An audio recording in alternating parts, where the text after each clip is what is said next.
Khawvel sung tinreng le lunghlu ka di lo nom sak na nen ril ru moi le thiang hlim na chu ka di zo chung zong ai chuan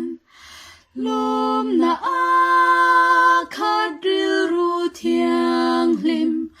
a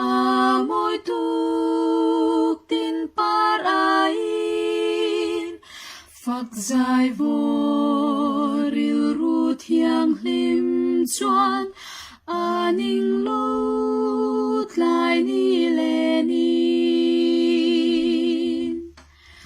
Khawvel ro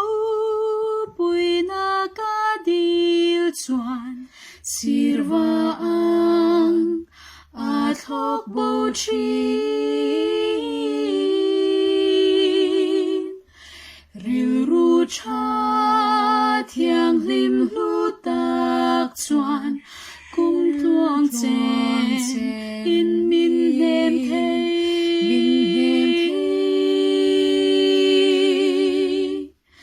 ka dil na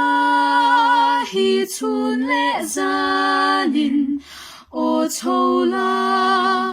fakla angin o pathian chandam tu zara min pero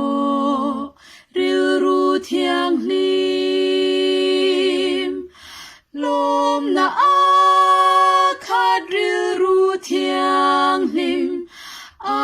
moi tuk tin par ain phak zai vo